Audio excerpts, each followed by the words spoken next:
Bonjour à tous, donc dans cette vidéo nous allons voir les différentes fonctionnalités de fonctions que nous n'avons pas encore vues. C'est parti. Alors, dans la dernière vidéo, nous avions vu les fonctions fléchées et comment les utiliser. Bien sûr, vous pouvez toujours utiliser les fonctions basiques, d'ailleurs, dans certains cas, c'est plutôt conseillé d'utiliser les fonctions basiques, et je vais vous montrer quelques petites choses que vous pouvez utiliser justement avec ces différentes fonctions. Alors, avec l'arrivée de S6, vous avez maintenant la possibilité de mettre des valeurs par défaut à vos paramètres sur une fonction. Par exemple, d'habitude, on ferait xy, on met ici un return console.log et on met donc x plus y. D'accord? C'est quelque chose qu'on a déjà vu et qu'on sait faire. Mais imaginons qu'on appelle maintenant add, mais cette fois-ci sans paramètres. Alors évidemment, ça ne va pas fonctionner ou ça va renvoyer quelque chose d'incorrect. Donc ça renvoie ici none, qui veut en fait dire not a number. Voilà. Très simple. Maintenant, avec ES6, vous avez la possibilité de mettre justement des valeurs par défaut à vos paramètres. Et du coup, si vous appelez add ici sans aucun paramètre, ça va prendre 1 et 2 comme paramètres par défaut et ça retourne 3 ici. Voilà. Encore une fois, très simple. Et ça fonctionne même si vous changez les paramètres. Donc si vous mettez par exemple 5 et 10 ici, vous pouvez voir que ça renvoie tout de même 15. Même si les paramètres par défaut sont 1 et 2, ils sont réécrits par-dessus avec 5 et 10. Donc quoi qu'il arrive, ça fonctionne, mais vous pouvez mettre donc des valeurs par défaut si vous le désirez. L'opérateur de rest. Alors c'est le rest opérateur, ça s'appelle. C'est simplement pour récupérer en fait, ou pour avoir justement un nombre d'arguments ou de paramètres qui est varié dans vos fonctions. Donc imaginons, vous avez une fonction et vous ne savez pas combien de paramètres il peut y avoir. Voilà. Donc ce n'est pas défini par défaut. Alors on utilise justement l'opérateur de rest et vous mettez ici 3 petits points.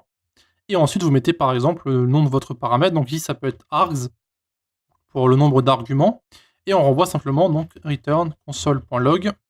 On va renvoyer ici cette fonction possède.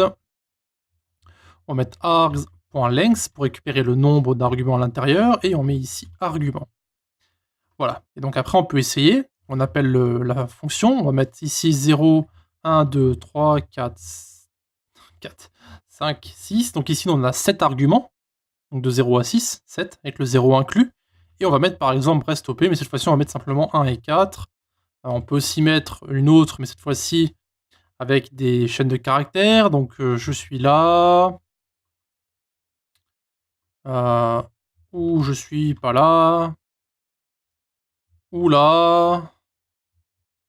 On ne sait pas. Bref, simplement des paramètres. Donc ici, dans la première, nous avons 7 arguments. Dans la deuxième, nous en avons 2. Et ici, nous en avons 1, 2, 3, 4. Donc, logiquement, ça devrait renvoyer cette fonction possède 7, 2 et 4. Ok, donc cette fonction possède 7 arguments, 2 arguments, 4 arguments. Et vous pouvez voir qu'ici, on a mis un nombre varié d'arguments grâce justement à ce fameux opérateur ici. Après, vous avez toujours la possibilité de mettre des arguments ou des paramètres par défaut. Donc vous pouvez très bien mettre ici x, y, et ensuite faire en sorte que les arguments qui viennent après donc, soient variés. Voilà. Encore une fois, vous êtes libre de faire ce que vous voulez dans votre fonction.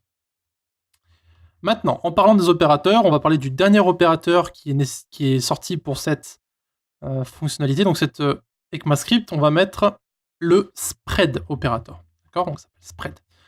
Tout ce que ça va faire, c'est simplement récupérer la valeur, toutes les valeurs qui se trouvent dans un array. D'accord? Donc, imaginons, on va créer un array qui va contenir l'âge de plusieurs utilisateurs. D'accord? On met ici 14, 81, 25, 31, peu importe.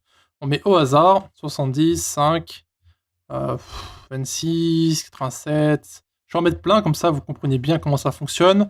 Voilà, 35, 80, 80. Voilà, ça suffit, je pense. Maintenant, pour récupérer la valeur de cet array, pour la faire fonctionner avec d'autres fonctionnalités, comme par exemple pour récupérer la valeur maximum de l'âge d'un utilisateur, donc user age, on va mettre ici mat.max,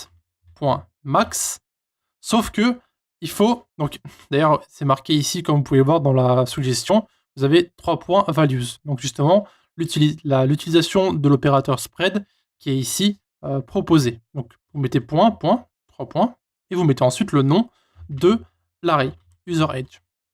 Donc il faut savoir qu'avant l'arrivée de l'ES6, ceci n'était pas possible. Donc ici, avec le S5, donc avec les trucs fonctionnalités d'avant, on devait mettre un max, ensuite on devait mettre un point apply, ensuite on devait mettre à l'intérieur, on devait mettre la valeur de l'array et encore une autre valeur. Donc ici, ça a été simplifié justement avec l'arrivée de l'opérateur spread qui est ici. Donc évidemment, ces deux opérateurs sont similaires, sauf qu'ils ont une fonctionnalité qui est différente en fonction de l'endroit où ils se trouvent. Dans une fonction, c'est l'opérateur de rest, donc rest operator. On peut récupérer plusieurs arguments, et dans un array, par exemple, vous récupérez ici les différentes valeurs de votre array.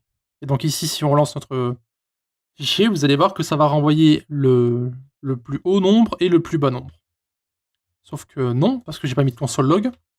Console.log, alors max, user_age, et console.log, min, user_age. Voilà.